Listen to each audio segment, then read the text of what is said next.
This video will contain spoilers through the end of Chapter 7, as well as just showing off a cutscene that Elma is in, so if you don't want to see that, then don't watch the video, just listen to me.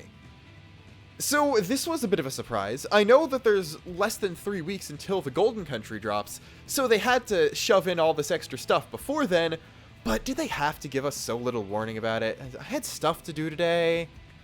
It's okay though, because this is actually a really good update. But anyway, hello everyone, I'm Luxon. Xenoblade Chronicles 2 version 1.5.2 is out now, and it's surprisingly good for what it is, even though I knew a lot of it was coming already. So first off, this is all expansion pass stuff. It'd be kind of stupid for them to give you free stuff this close to the big DLC dropping in the first place, but just if you don't have the DLC, you're not going to be able to get any of this, unfortunately. First off, new Napon in Argentum, just one of those one-off NPCs, will give you a core crystal guaranteed to contain Corvin, the third and final official rare blade for the expansion pass. He is a light blade, again, with a brand new weapon type, the Uchigatana, it's a reskin of the katana, but it's got different arts. It actually has a smash on every driver, so Nia has a smash, Rex has one on something other than rock, so that's all cool. He's super busted, he's got a bunch of weird evasion stuff, again he's got a smash on everyone, and he synergizes really well with Elma, who also came out, but yeah, actually that is the next thing on this list. 2 new challenge battles have been added. Otherworldly Fighter and Poisoned Paradise. Otherworldly Fighter is a boss battle with a little bit of a story just about Elma. So you're going to fight Elma, you have to defeat her, and then basically just like Shulk and Fiora, she'll be available for you to use within the Land of Challenge until you clear a specific challenge in order to unlock her fully and be able to take her into All Rest, which is important because a lot of her affinity nodes require you to go to different places with her for stuff to happen, basically. It's probably worth mentioning, Corvin's affinity chart is basically one giant side quest.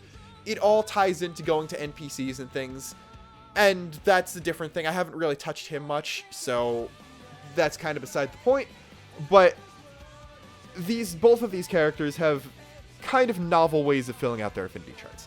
So, beat Elma, you get her in the Land of Challenge, she functions exactly like Shulk and Fiora, can be used on anyone who isn't Tora, not affected by Spirit Crucible Elpis, all of that kind of thing. Pressing the R and minus buttons when you have Elma and a full party gauge will let you kick into overdrive. So, like how Shulk has visions, Elma has her overdrive. Basically, between Elma and Corvin, you have 2 of the things that made Elma really, really broken in Xenoblade X. Corvin gets the stupid, ridiculous evasion, and Elma gets infinite overdrive.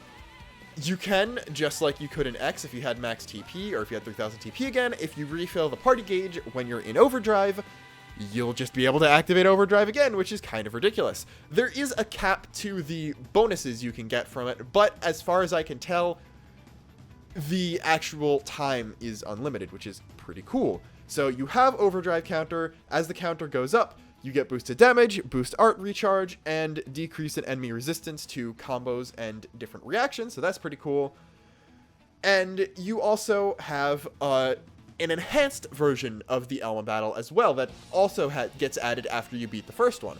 First one is you just fight Elma at level 60 with pretty average AI. I did it first try on normal difficulty, it's not too big a deal. The second one, Elma Redux, is the mission you need to beat in order to bring Elma into All Rest.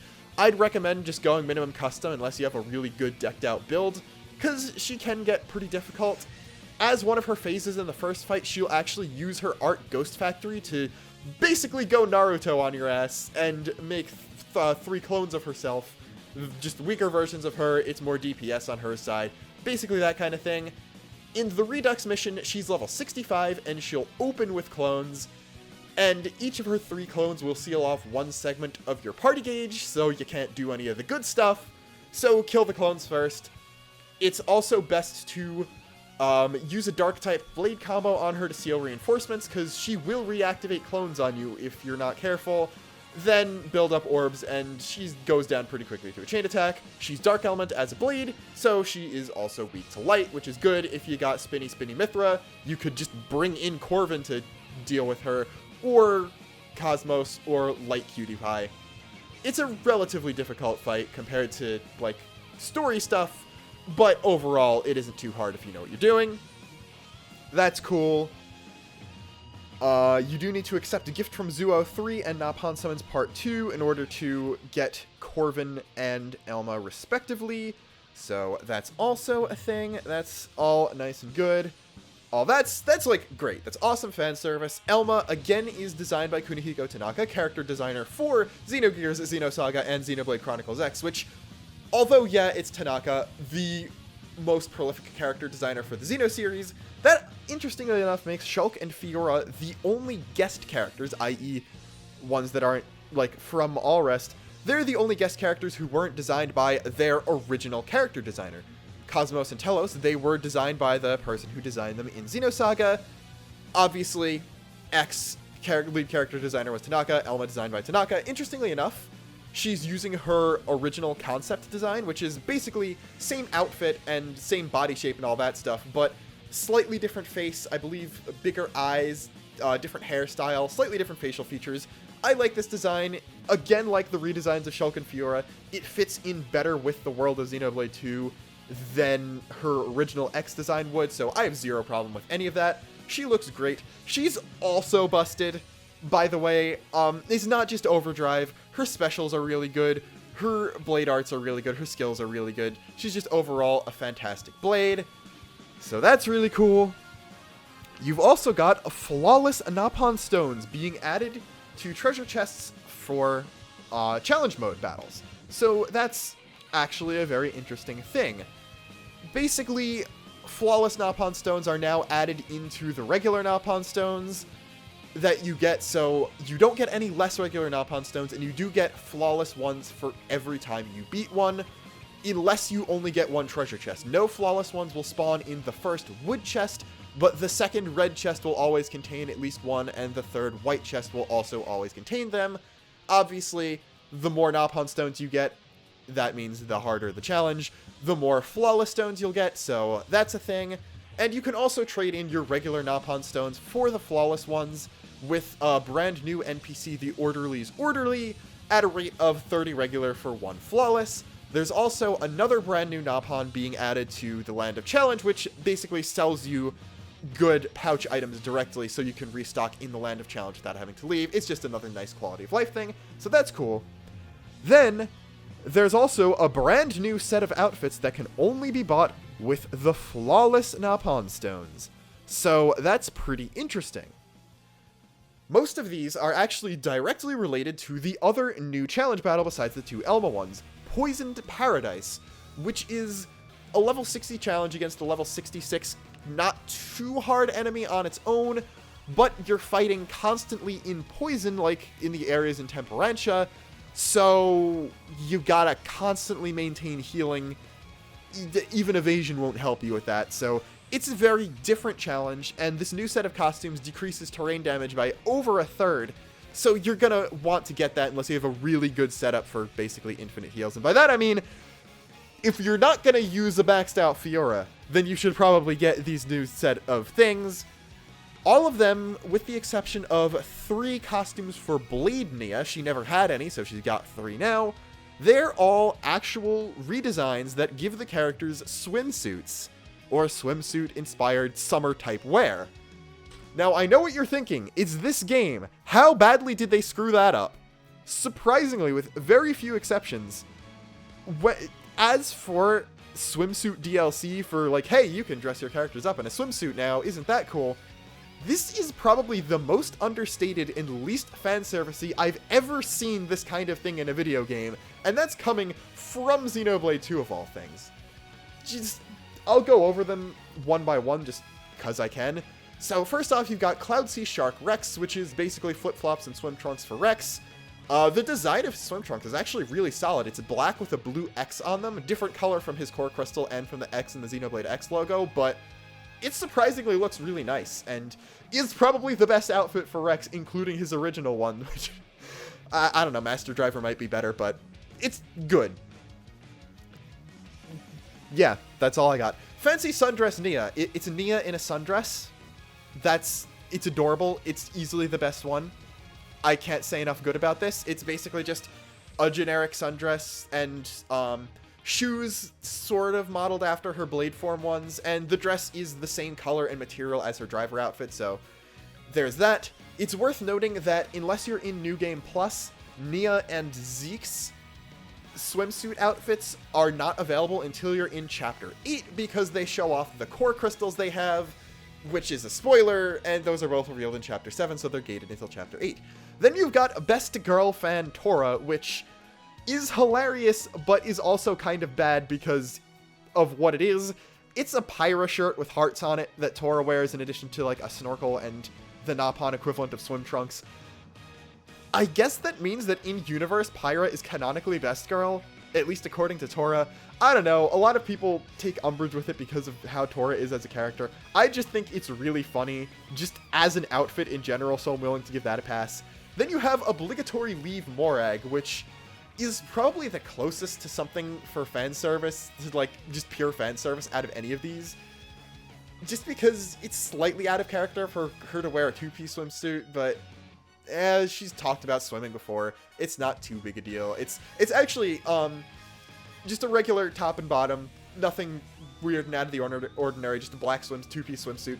But covering her midriff is actually basically the same material Bridget has, so that's another connection between the two of them. I guess that means they really are sharing clothes. But then you've got Surfinator Zeke, which is, again, just Zeke with swim trunks.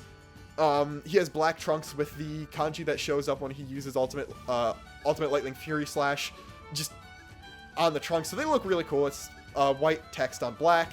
I think he just also has sandals. Zeke has nipples. Rex does not, in case you were wondering. I don't know if that's important, but that's a thing. Zeke also wears a tie with his swimsuit. That's the other one that's like, with the possible exception of Morag and Zeke and Tora, all of these swimsuit outfits they're perfectly realistic. I could go down to a public pool and see people wearing stuff like this. So that's what I mean where it's not just, oh, this is totally played for fan service. It's actual, realistic, practical swimwear, surprisingly enough. As for, like, the swim trunks he's actually in, yeah, those are completely normal, but only Zeke would actually wear a tie with the swimsuit. So that's more on the ridiculous side than the fan servicey side. Then you've got Pro Swimmer Pyra. Pyra and Mithra both have basically swimsuit versions of their default outfits.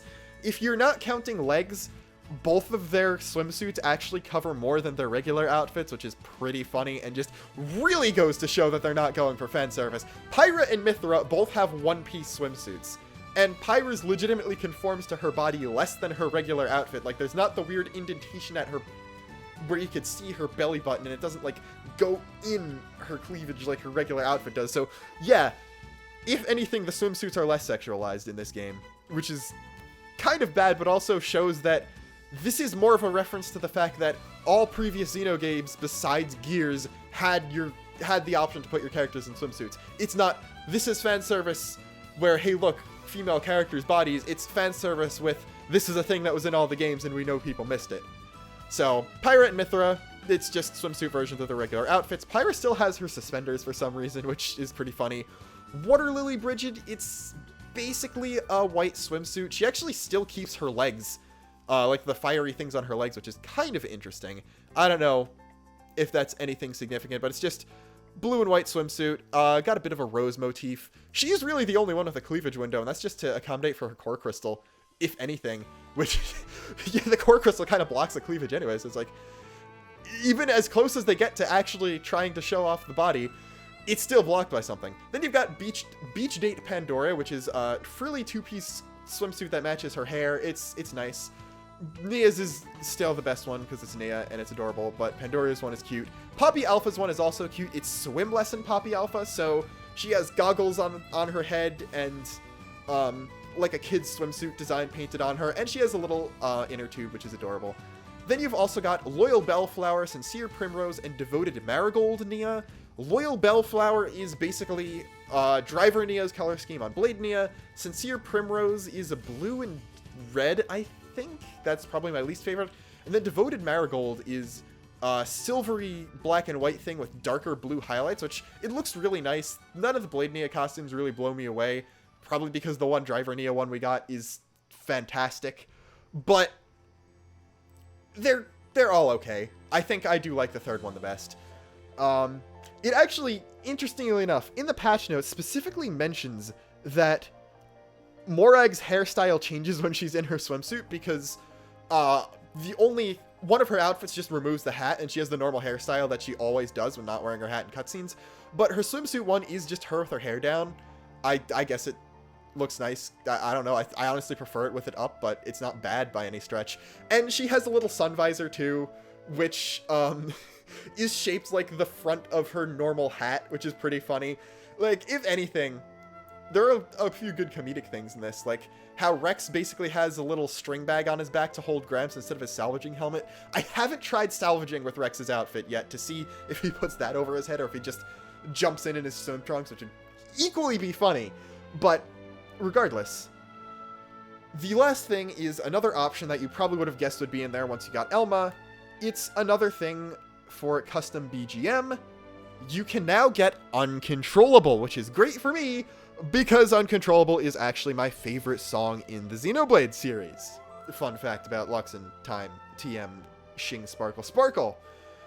So, if you have Elma in the party, and only Elma, the unique monster battle theme will be turned into Uncontrollable. If you have both Elma and Shulk or Fiora, whichever one is engaged to your player, the driver you're actually controlling, will take precedence. If they have the same priority, then it will just be random, you will know our names Uncontrollable. So that's pretty cool. Elma, Shulk, and Fiora are all really good blades, so it would be interesting just going around with all three of them on the same driver, soloing stuff, and just seeing which battle theme you get. But regardless, that's awesome. Uncontrollable actually plays in the missions where you fight Elma too, which is nice. It is the only song from X that actually shows, but whatever, it's still great. If they were going to pick one song from X, they might as well pick the best one in the entire series, you know? Beyond that, Elma actually has a side quest that requires Cosmos and Shulk. So, yeah, like, the thumbnail for this video is a picture of the three Xenoblade protagonists, and I actually tweeted a screenshot earlier of, I believe, Rex engaged to Elma, Nia engaged to Shulk, and then Zeke engaged to Cosmos, with Zeke wearing his Bart outfit, which is a reference to Xenogears. So even if we don't have Faye as a blade, and I did see some memes floating around of like him crying, because it's like, everyone is here, all the Xeno protagonists, and then Faye's just crying in the corner because Square Enix won't let Monolith use him or whatever. At least we do have something Xenogearsy in there. That's really cool. But the cool part is Elma's side quest actually involves all of these protagonists interacting, and that's really awesome. Like I said, this is the fan service we like to see in our games. Also, the Torn of the Golden Country info we got is really cool. I'm running out of footage I recorded, so I'm going to stop talking now. But this is a surprisingly solid update for just, here, have 2 blades and 2 challenge battles and another set of gear. So, yeah, I'm not complaining. And if this really is the last update besides Torna, then this is a fantastic way to go out. I can't talk anymore. I'm going to go back to filling out Elma's affinity chart because I actually really want to see that side quest. Until next time, this is Luxon signing off.